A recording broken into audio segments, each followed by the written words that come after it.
Por lo tanto, el que construye una casa con la intención de arrendarla sin cobrar intereses se encuentra más o menos en la misma situación que aquel que presta su dinero sin interés, pero contra prenda y reembolso a plazos. En la práctica, las compañías de seguro de vida seguramente se encargarán de librar de toda clase de preocupaciones a las personas inexpertas, con pequeños ahorros, construyendo con su dinero casas, buques y fábricas, para pagar con el fondo de las amortizaciones de estas cosas una renta vitalicia, concediendo a las personas todavía robustas el 5% de sus inversiones y a las ancianas y enfermos el 10 o 20%. En tales condiciones se habrían terminado los tíos ricos que heredar, ni nadie tendría necesidad de dejar herencia alguna para sus descendientes. El ahorrador disfrutará de su patrimonio en cuanto deja de trabajar, terminando con su muerte este goce. La mejor herencia para todos es librar al trabajo de la carga del interés. El hombre librado de ella no necesita heredar como el joven resucitado de Naín pudo desechar las muletas. Él mismo se crea su fortuna y con los excedentes alimenta las cajas de las dichas compañías de seguros, de manera que las amortizaciones de las casas, buques, etc., que se pagan a los ancianos con los ahorros de los jóvenes, siempre se complementarán por medio de nuevas construcciones. Las erogaciones para los ancianos serán cubiertas con los ahorros de los jóvenes. Un obrero ha de pagar hoy los intereses de un capital de 50.000 marcos, invertidos en vivienda, medios de producción, deuda pública, ferrocarriles, buques, negocios, hospitales, crematorios, etc. Vale decir que debe aportar directamente en forma de descuentos el salario e indirectamente en forma de aumentos de precios de las mercancías. 2.000 marcos anuales como intereses del capital y como rentas territoriales. Sin este tributo, la remuneración por su trabajo se duplicaría, porque si un obrero con 1.000 marcos anuales de sueldo ahorra 100 marcos, necesita mucho tiempo para poder vivir de sus rentas. Y esto tanto más cuanto que por sus ahorros provoca actualmente las crisis periódicas que lo obligan a echar nuevamente mano al ahorrado. Si es que no lo perdió entonces en la crisis promovida por su ahorratividad y en la quiebra de su banco, como tantas veces suele suceder. En cambio, si el obrero, por la abolición del interés, tiene ingresos dobles, ahorrará en el mismo caso 1.100 pesos anuales, y no 100. Y aunque este dinero no aumente automáticamente por el interés, resultará, no obstante, al fin de los años de ahorro, una diferencia tal entre lo que antes habría ahorrado con el interés y lo que ahorra hoy sin él, que muy gustosamente renuncia a todo interés. Más aún, el incremento sería considerable mayor que la diferencia entre 100 más los intereses y 1.100, dado que el obrero ya no se verá obligado a holgar durante los periodos de crisis consumiendo sus ahorros. Todavía nos queda por refutar otra objeción que se hace a la posibilidad del equilibrio entre la oferta y la demanda en el mercado de capitales. Se sostiene que, pudiéndose producir más barato, si se dispone a numerosas y mejores máquinas, cada empresario aprovecharía la baja del interés para ensanchar y perfeccionar su fábrica, resultando que el descenso, y más todavía la completa abolición del interés, originaría en el mercado de capitales una demanda tal por parte de los empresarios que la oferta jamás podría satisfacerla. De ahí que el interés nunca podría descender a cero.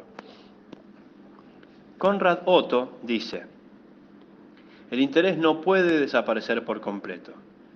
Si, por ejemplo, un elevador sustituye el trabajo de 5 obreros con su respectivo salario anual de 4.000 coronas, entonces podrá costar por lo sumo 80.000 coronas, siempre que el interés fuera el 5%, si éste bajara, supongamos, a 1/100%.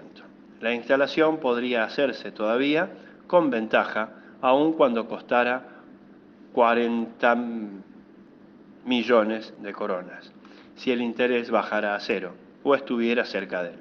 Entonces la inversión del capital alcanzaría un grado tal que escapa a toda imaginación para ahorrar los manipuleos más simples. Podrían instalarse las maquinarias más costosas y más complicadas, al ser el interés igual a cero. Las inversiones habrían de ser enormes, ilimitadas. No hace falta, por cierto, demostrar que esta condición no se ha cumplido hoy, ni se cumplirá jamás en el futuro. En cuanto a esta objeción contra la posibilidad de préstamos sin interés, cabe señalar lo siguiente: las inversiones de capital no solo cuestan interés, sino también gastos de conservación, y estos son, por lo general y en especial, modo en las inversiones industriales, muy altos. Así, el elevador de 40 millones de coronas costaría ciertamente por concepto de amortización y gastos de conservación de 4 a 5 millones al año. Pero en tal caso, el elevador no tendría que reemplazar a 5 obreros como cree Otto, sino a 4.000 de ellos, 800 coronas por cabeza. Y aun cuando la máquina no demandara ni un centavo de interés, luego, si se supone que los gastos de conservación serán el 5% y las amortizaciones 5%, un elevador que ha de economizar 5 obreros a 800 coronas cada uno no debe costar más que 40.000 coronas en vez de los 40 millones de dinero sin interés. Si los gastos de construcción sobrepasan este monto, el elevador ya no cubre los gastos de conservación y entonces ni será construido ni habrá demanda alguna por él en el mercado de crédito. Allí donde no son necesarias mayores amortizaciones, como en ciertas mejoras agrícolas de carácter permanente, son los salarios de los obreros el impedimento de la demanda de préstamos libres, de interés crezca al infinito.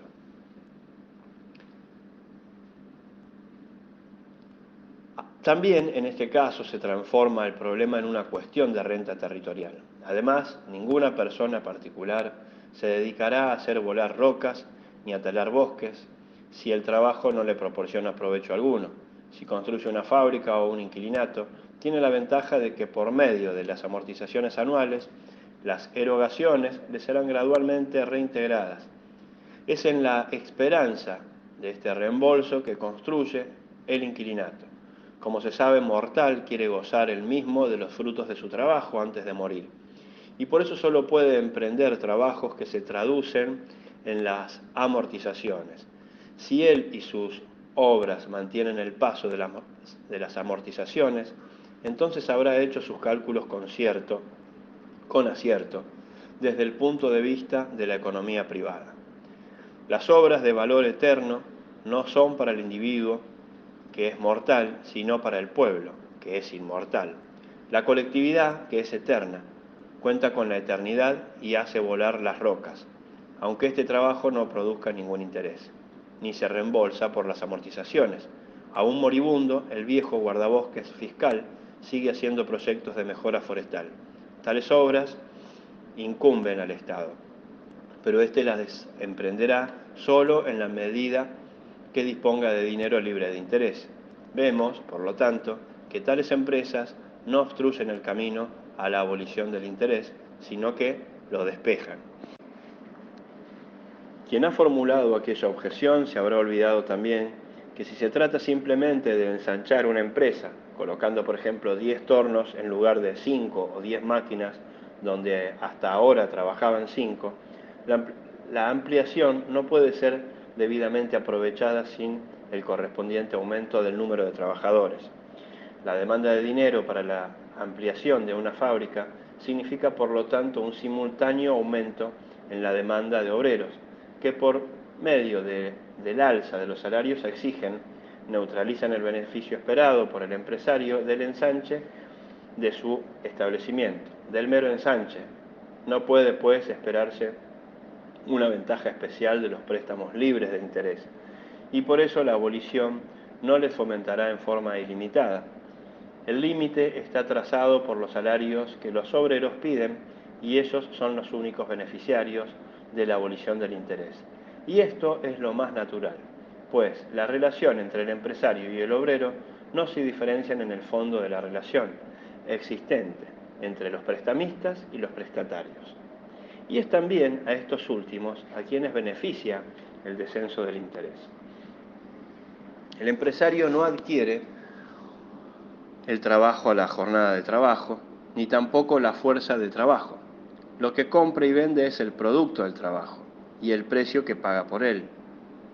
No se determina por los gastos de aprendizaje, perfeccionamiento y manutención del obrero y de su familia. Al empresario no le importa todo eso. Lo comprueba el obrero en sí mismo, sino simplemente por lo que paga el consumidor por aquel producto de este precio. El empresario descuenta el interés de las inversiones fabriles, el costo de las materias primas, más los intereses y la remuneración por su propio trabajo.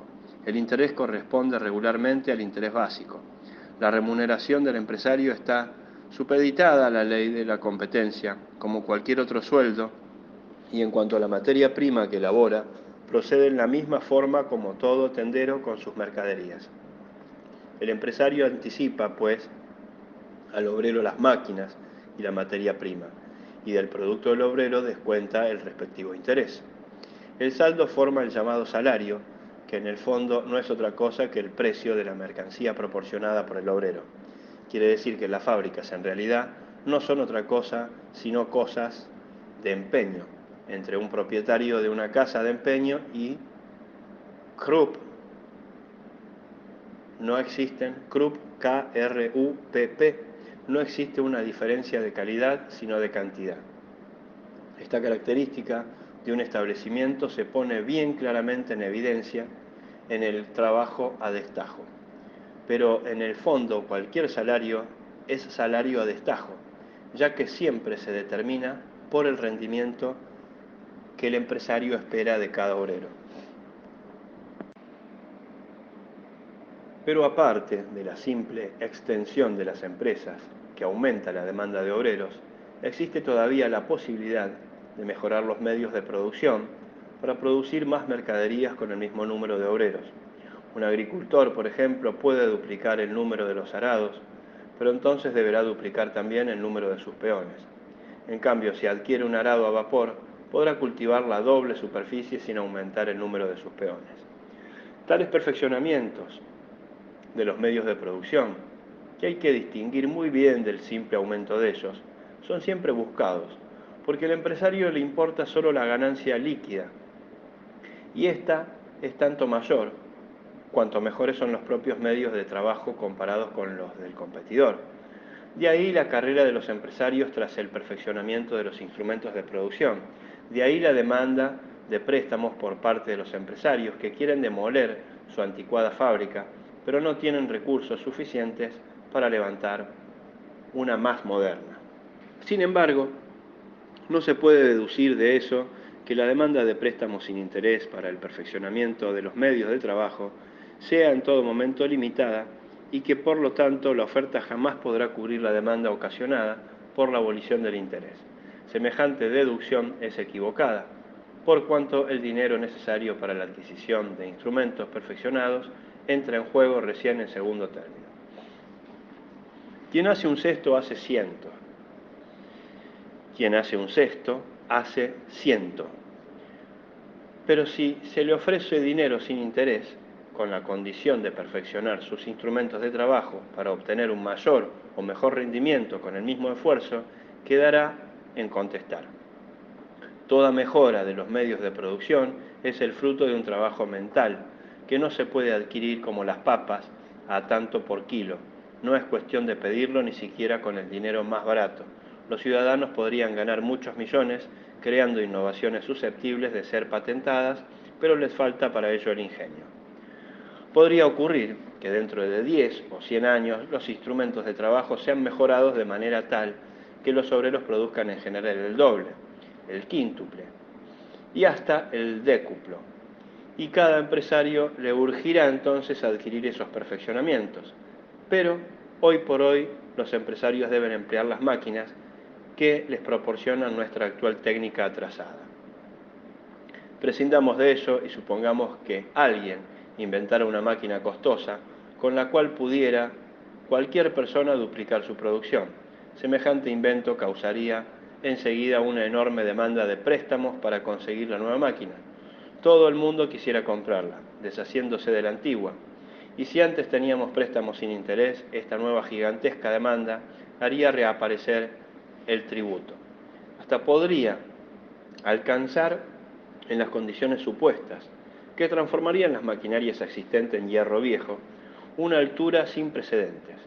Pero esto no duraría mucho, pues debido a los nuevos medios de producción, las mercancías abaratadas ahora en un 50%, no a raíz de un retroceso de precios, sino porque con el mismo trabajo se duplica ahora la producción y con ella puede en el cambio conseguirse doble cantidad de mercancías, permitirían a los ciudadanos efectuar ahorros extraordinarios, cuya oferta pronto alcanzaría y hasta superaría la descomunal demanda de préstamos.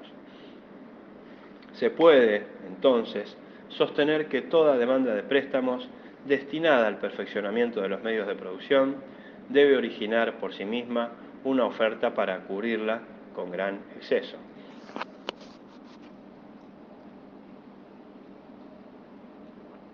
Luego, cualquiera sea el aspecto bajo el cual quisiéramos considerar la posibilidad de que la demanda de préstamos sea cubierta de tal manera que a raíz de esta saturación el interés fuera abolido, no hay obstáculos de orden natural que se opongan a semejante saturación, ni por el lado de la demanda, ni por el de la oferta. Basta eliminar el dinero tradicional para tener el camino libre, tanto para los préstamos sin interés como para las viviendas y los medios de producción libres de él. La eliminación del interés es un resultado natural del orden natural, siempre que éste no sea perturbado por intromisiones artificiales. Toda la naturaleza del hombre, lo mismo que la naturaleza de la economía general, tiende a un aumento continuo de los llamados capitales reales, bienes materiales. Aumento que no se detiene aún cuando el interés sea enteramente abolido. Como único perturbador en ese orden natural hemos reconocido al medio tradicional del intercambio que, a raíz de cualidades particulares e inherentes, da la posibilidad de postergar arbitrariamente la demanda, sin perjuicio inmediato para el que posee el medio de intercambio, mientras que la oferta, debido a las propiedades materiales de las mercancías, castiga cualquier demora con penas de toda clase. La economía privada y la pública ya dirigen siempre sus ataques contra el interés. Lo vencerían también si en el despliegue de sus fuerzas no se vieran frenadas de continuo por el dinero. Ya hemos estudiado esta nueva teoría del interés desde tantos puntos de vista que estamos ahora en condiciones de plantear y aclarar un problema que de por sí en el orden lógico correspondía haberlo colocado al principio de la exposición. He postergado la cuestión intencionalmente hasta ahora, porque su comprensión exacta requiere ciertos conocimientos y cierta perspicacia que naturalmente han de suponerse más bien aquí, al final, que al comienzo. Hemos dicho que el dinero, como medio de intercambio, es por eso capital, porque puede interrumpir el intercambio de los productos y lógicamente debemos afirmar ahora también que si quitamos el dinero por medio de la reforma propuesta, su capacidad para tal interrupción ya no será como medio de intercambio, capital, es decir, que no podrá ya percibir el interés básico. No es posible objetar algo en contra de esta conclusión. Es exacta. Pero si, prosiguiendo el análisis, dijéramos, ya que el dinero no puede exigir interés de las mercaderías, será posible contar el mismo día de la implantación de la libre moneda con préstamos libres de interés. Entonces esto no sería cierto, como medio de intercambio, o sea, directamente frente a las mercancías, es decir, en el comercio, la libre moneda no será por cierto capital como lo son las mercancías unas frente a las otras. Con la libre moneda se intercambian pues los productos sin interés, pero en el momento de su implantación hallará la libre moneda condiciones de mercado creadas por su antecesor, el oro, para el cobro de interés por préstamos. Y mientras tales condiciones subsistan, es decir, mientras la oferta y la demanda en el mercado de préstamos, en todas sus formas, permita cobrar intereses, habrá que pagarlo también por préstamos efectuados en libre moneda. Esta, en el momento de su implantación, tropieza con una pobreza general, que es la causante del interés. Tiene que desaparecer primero esta pobreza, lo que no es obra de un día. Hay que combatirla mediante el trabajo, y mientras aquella subsista, los medios de producción y las mercancías arrojarán interés en todas las formas de operaciones de préstamo, no del intercambio. Pero la libre moneda no impone el interés como condición de su prestación de servicios. Ella permite que la economía nacional prospere a raíz del trabajo, ya no interrumpido por la crisis, y esta prosperidad es la que hundirá con toda seguridad al interés. El interés vive del sudor y de la sangre del pueblo, pero no resiste la grasa, es decir, la riqueza nacional. Para el interés, la gordura del pueblo es sencillamente veneno. Es indudable que la desproporción entre la demanda y la oferta, condición del interés, persistirá aún algún tiempo después de la reforma monetaria e irá desapareciendo solo gradualmente. El efecto milenario del dinero tradicional, o sea, la escasez de bienes materiales que forman el capital real, no puede anularse con el trabajo de 24 horas de la imprenta monetaria. La escasez de casas, buques, fábricas, etc., no ha de remediarse con el papel moneda, como sueñan los creyentes fanáticos del dinero papel y papel dinero. La libre moneda fomentará la construcción de casas, fábricas, buques, etc., en cantidades ilimitadas. Consentirá a las masas populares trabajar a gusto, sudando y maldiciendo la pobreza dejada por el patrón oro. Pero ella misma no colocará un solo ladrillo. Las prensas que imprimen la libre moneda no llevarán por sí mismas una sola gota al mar de bienes materiales, o sea, capitales reales, indispensables para ahogar el interés. Estos deben ser creados primero por el trabajo, constante e ininterrumpido, antes de poderse hablar de abolición de interés. La libertad hay que conquistarla para que sea duradera, y así también es menester luchar, trabajar, esforzarse por la abolición del interés. Con la frente sudorosa debe entrar el pueblo en la casa o en la fábrica, libres de interés, y formar el Estado sin interés del futuro. Con respecto al interés, nada digno de mención acontecerá el día en que el oro sea destronado y la libre moneda asuma el cargo de promover el intercambio de los productos. El interés de los bienes materiales existentes, capital real, quedará provisoriamente sin variación, y hasta los nuevos bienes que el pueblo creará con el trabajo no obstaculizado arrojarán interés.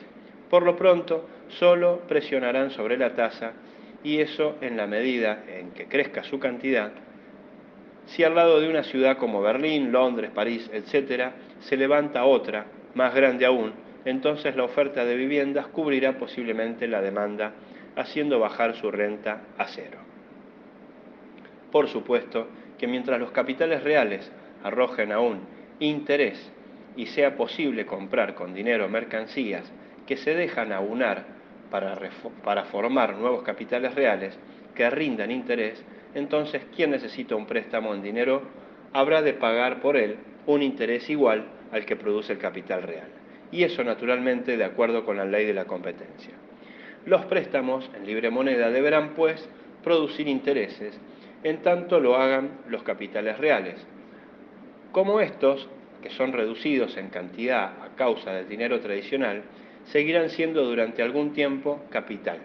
Así también ocurrirá con sus componentes, es decir, la materia prima y el dinero. Hasta entonces, el interés de los capitales reales dependía del interés básico. Ahora este último está eliminado y la tasa del interés, por préstamos, se rige únicamente por el interés que dan los bienes materiales.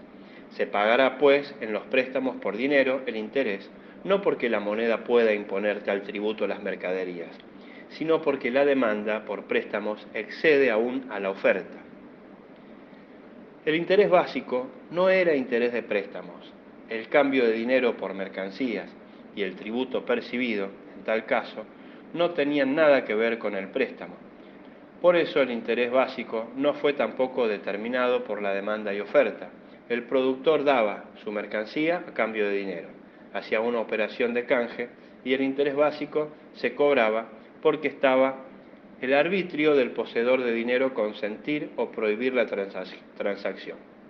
El interés básico correspondía a la diferencia de utilidad que el uso del dinero, como medio de intercambio, ofrecía frente a sus sustitutos, letras, economía primitiva, trueque, etc. Ninguna oferta de dinero, por más grande que fuera, puede eliminar esta diferencia y por eso tampoco el interés. En lo referente al interés de los bienes materiales, empero tratábase no de un cambio, sino de un préstamo. El terrateniente presta su tierra al arrendatario, el propietario de casas presta su casa al inquilino, el fabricante su fábrica a los obreros, el banquero su dinero a los deudores, pero el comerciante que cobra interés de las mercancías no presta nada, sino que cambia, el arrendatario, inquilino, obrero, deudor, etc., devuelven lo recibido.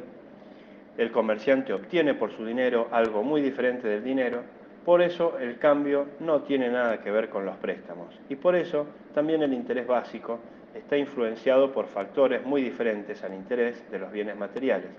Y en realidad estas dos cosas tan diferentes no deberían designarse con la misma palabra, interés. El interés de los bienes reales es determinado por la oferta y la demanda. Está sujeto a la ley de competencia y puede ser eliminado por una simple alteración de la relación entre la oferta y la demanda. Jamás sería eso posible con el interés básico. El interés de los bienes reales hasta ahora estaba protegido contra semejante alteración, porque la formación de capitales reales dependía de que ellos rindieran un interés equivalente al interés básico. Tal resistencia será vencida por la libre moneda, pero todavía subsiste la desproporción indispensable para el interés entre la oferta y la demanda de toda clase de préstamos. Préstamos para construcción de inquilinatos, de fábricas, máquinas, lo mismo que préstamos de dinero. Mas la materia para el interés sobre estos préstamos ya no proviene del comercio en forma de DMD, sino de la producción de las mercaderías. Constituye una parte del producto que el empresario, con la ayuda del préstamo, sin aumentar los gastos, puede producir de más y que el prestamista reclama para sí, porque así se lo permiten la oferta y la demanda. No en la producción, sino en el intercambio de los productos, se cobrará el interés básico, y no como parte del aumento de las mercancías, logrado con ayuda del préstamo, sino como parte de todas las mercaderías, que estaban pendientes del dinero, como medio de intercambio. Habría sido percibido también, aunque todos los obreros hubieran estado provistos con propios e idénticos medios de producción. Si todas las deudas hubieran sido saldadas, si cada uno hubiera pagado sus compras al contado, si habitase en su propia casa, si el mercado de préstamos hubiera estado cerrado, todas las operaciones de crédito prohibidas y la percepción del interés prohibido por la Iglesia y por la ley. La demanda de préstamos, especialmente en la forma de medios de producción, proviene de que con esos medios se logran más o mejores mercaderías que sin ellos. Si el obrero en su demanda tropieza con una oferta insuficiente, tendrá que ceder al prestamista una parte del excedente que espera producir con los medios de trabajo mejorados solo porque así lo quiere la relación existente entre la demanda y la oferta. Y esta relación subsistirá aún durante algún tiempo después de la implantación de la libre moneda. Mientras que el medio de producción sea capital, lo será también el producto del trabajo, pero no en su calidad de mercancía. No allí donde se trata del precio, pues colocados los unos frente a los otros, los intereses de las mercancías no anularían, pero fuera de la circulación de las mercaderías, o sea, allí donde se tratan las condiciones de un préstamo, no de precios, y no frente a los compradores, sino a los prestatarios, allí sí que el producto del trabajo puede y hasta debe ser capital, mientras lo sea el medio de producción. Todo lo contrario ocurre con el dinero tradicional. Este obtiene su interés del proceso, de la circulación y no de los prestatarios. Él exprime directamente de la sangre del pueblo, la libre moneda quita al medio de intercambio este poder de exacción y por eso deja de ser capital. puesto que ya no puede exigir el interés en todas circunstancias, corre la suerte de los medios de trabajo, que solo perciben intereses mientras la oferta sea inferior a la demanda. Cuando el interés de los capitales reales descienda a cero, también será un hecho el préstamo sin interés. Con la reforma libre monetaria, desaparecerá el interés básico apenas se enfrenten la libre moneda y las mercancías. La libre moneda, en realidad, de medio de intercambio,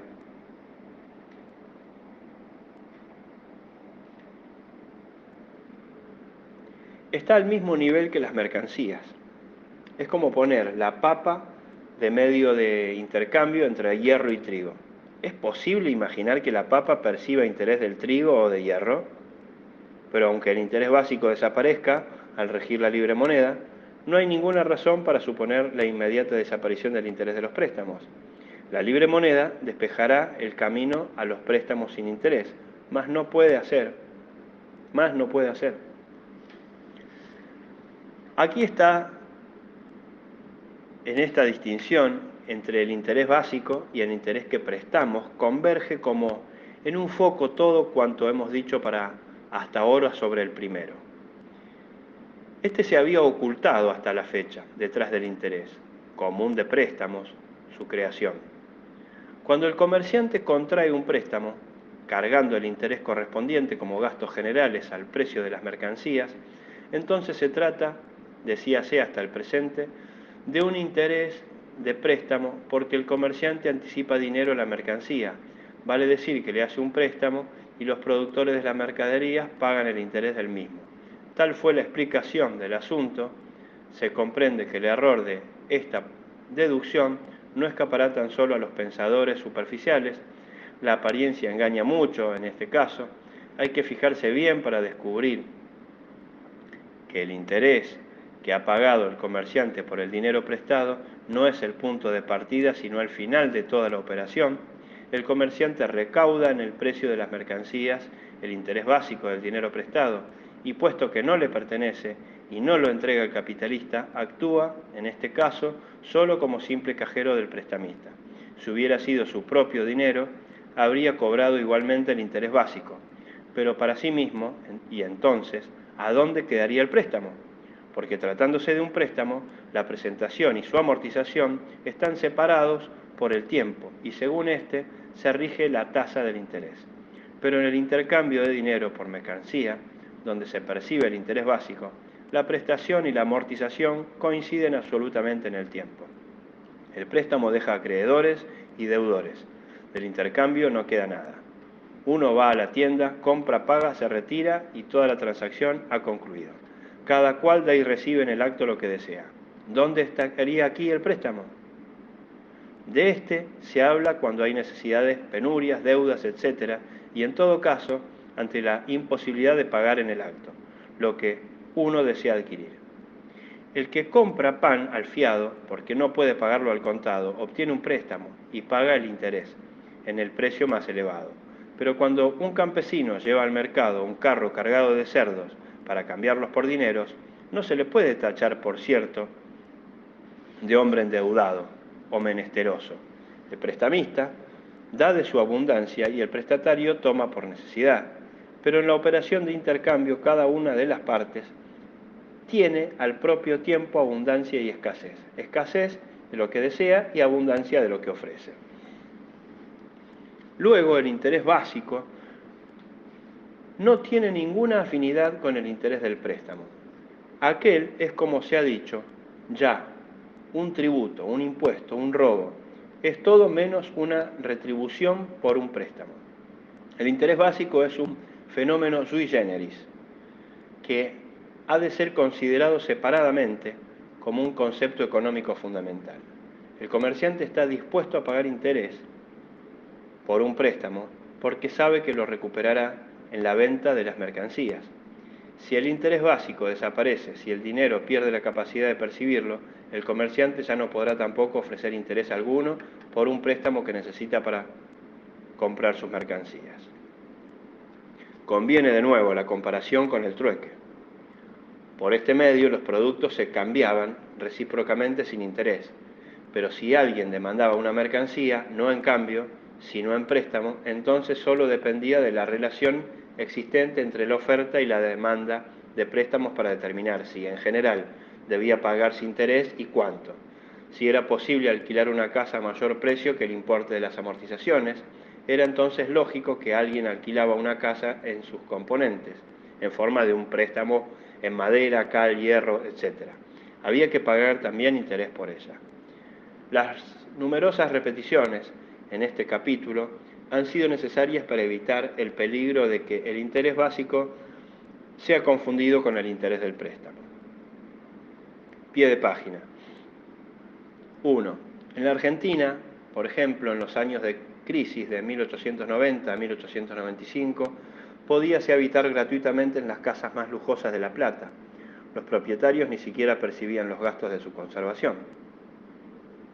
2.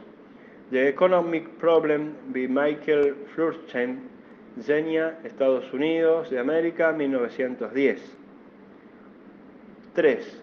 Los depósitos en la caja de ahorros, o sea, el capital del proletariado, importaban en Prusia. En el año 1913, 14.417.642, número de letras, serían 13.111 marcos en depósitos en millones y 909 marcos en término medio de libreta. Y en el año 2014, el número de libretas, 14.935.190, y en depósitos en millones de marcos, 13.638. Término de cantidad de libreta, 913 marcos. 35 libretas por cada 100 habitantes. 4. Ningún negro ni moicano jamás ha cobrado interés de sus ahorros. Sin embargo, ninguno de ellos cambiaría sus ahorros, provisiones, por los ahorros, libreta de la caja de ahorros, de nuestros proletarios. 5. El hecho de que la prohibición del interés impuesta por los papas de la Edad Media no ha dejado florecer ninguna economía monetaria, contribuyó a eso también la escasez de los metales para monedas. Demuestra que los que querían ahorrar lo hacían también sin el gozo del interés. Ellos atesoraban el dinero. 6. Alemania, con sus 10 millones de obreros, es decir, todos los que viven del producto de su trabajo, produce los intereses de un capital de más o menos 500.000 millones, inclusive la tierra. Entonces resulta que cada obrero produce término medio los intereses de un capital de 50.000 marcos. 7. Anales de la Economía Nacional y Estadística, tomo 1908, Interés del Capital, página 325. 8. Así ya se dijo Eugenio Döring hace mucho tiempo. El empresario alquila, por decirlo así, sus establecimientos a los obreros en cambio de una retribución. Döring llama a esta retribución beneficio. Marx la llama la plusvalía, nosotros la llamamos simplemente interés del capital. 9. Ganancia líquida, o sea, salario del empresario, o también producto del trabajo del empresario, etc. Es lo que sobra. Una vez pagados todos los gastos de empresa, incluso el interés, este sobrante puede considerarse como el beneficio que corresponde por la administración. No tiene nada que ver con el interés común en las sociedades anónimas. Esta ganancia líquida la reciben los inventores por sus derechos de patentes, o los directores y trabajadores especialmente idóneos idóneos e insustituibles en forma de pingües, honorarios o salarios.